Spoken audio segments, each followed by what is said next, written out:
Picture this. You pull up to the gas pump, swipe your card, and the number on the screen climbs so fast, it almost looks like a glitch. You check it twice, thinking maybe the pump is broken. It isn't. Or maybe it's the grocery receipt. You bought basically the same things you always buy, and somehow the total is noticeably higher than last month.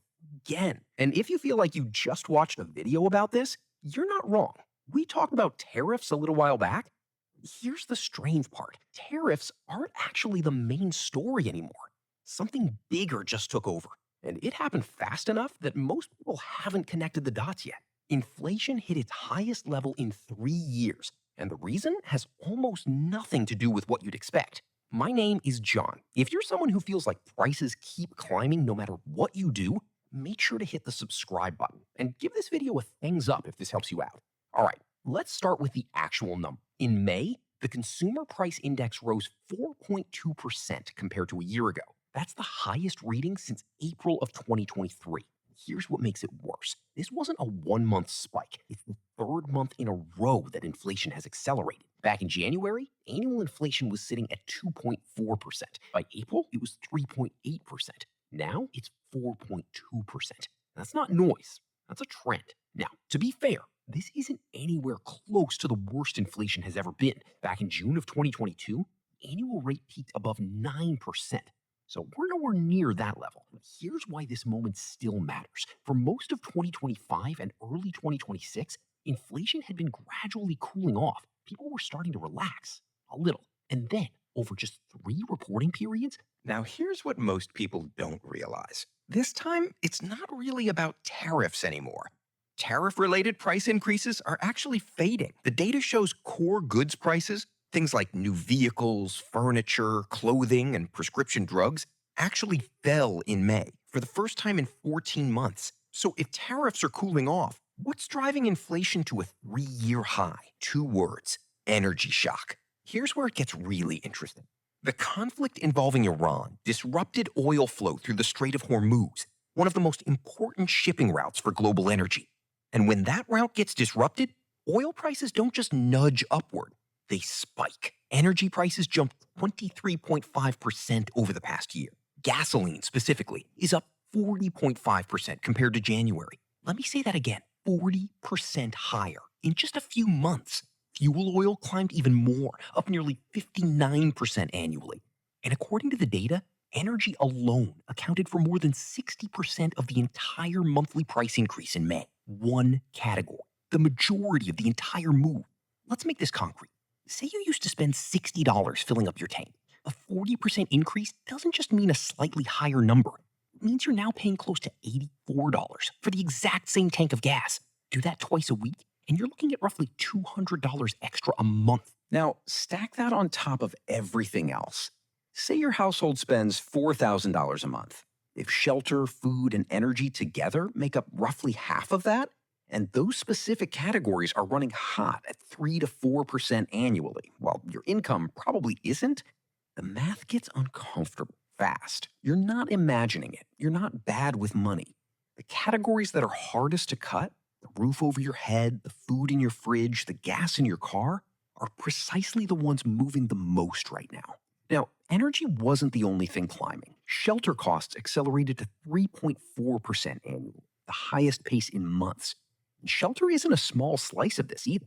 It's the single biggest piece of the entire CPI basket, making up roughly a third of the whole index.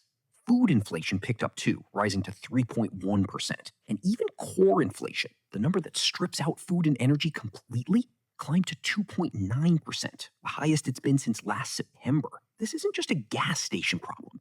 It's showing up almost everywhere you spend money, and it's showing up hardest in the exact categories that take up the biggest share of a typical paycheck. Here's the part that surprises people. Even with all of this, the monthly increase in May was actually smaller than the monthly increase in April. Prices are still rising. They're just rising slightly slower than they were a month earlier. Economists call this disinflation in the rate of inflation, which is a confusing way of saying it's still bad, just marginally less bad than it could have been. Let me give you a simple analogy.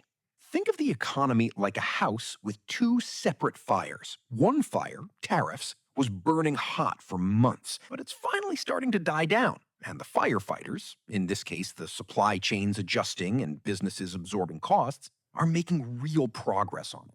Other fire, this energy shock, just broke out in a completely different room. It caught fast because energy touches literally everything else in the house. And because fire number 2 is bigger right now, it doesn't matter that fire number 1 is fading. The house still feels like it's burning, just for a new reason, which is exactly why so many people feel confused about why prices are still climbing, even after hearing that tariffs were easing. So why does this matter for your actual budget? Because most people assume inflation has one single cause, which makes it feel impossible to plan around. But once you realize it's coming from a specific, identifiable shock, you can actually respond to it instead of just feeling confused. Here's what you can do, starting this week.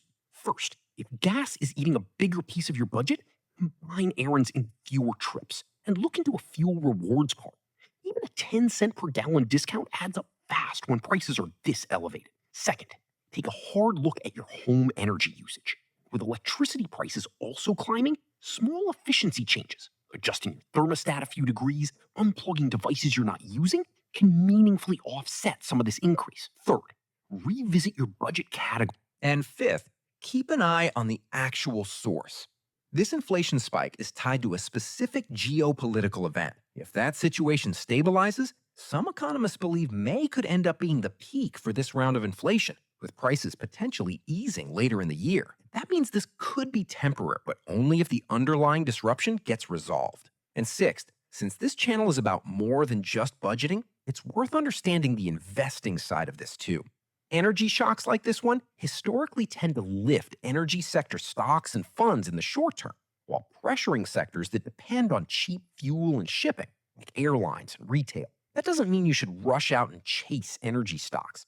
It means if your portfolio is heavily weighted in one direction, this is exactly the kind of event that shows you why diversification matters, not as a buzzword, but as actual protection against the specific thing that's happening in the news right now. Here's the bigger takeaway. Tariffs and energy shocks are two completely different problems that just happen to be hitting your wallet at the same time, from two completely different causes on two completely different timelines.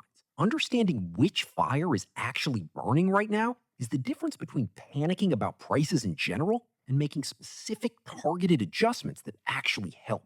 So, if you found this breakdown helpful, make sure to hit subscribe. And I'm curious, where are you feeling this the most right now? Gas pump, grocery store, your utility bill? Let me know in the comments. Because once you know exactly where the pressure is coming from, you stop guessing. You start adjusting. If you want to keep building this kind of financial awareness, check out a few more videos on this channel, because understanding what's actually driving your costs is always more useful than just being told to spend less.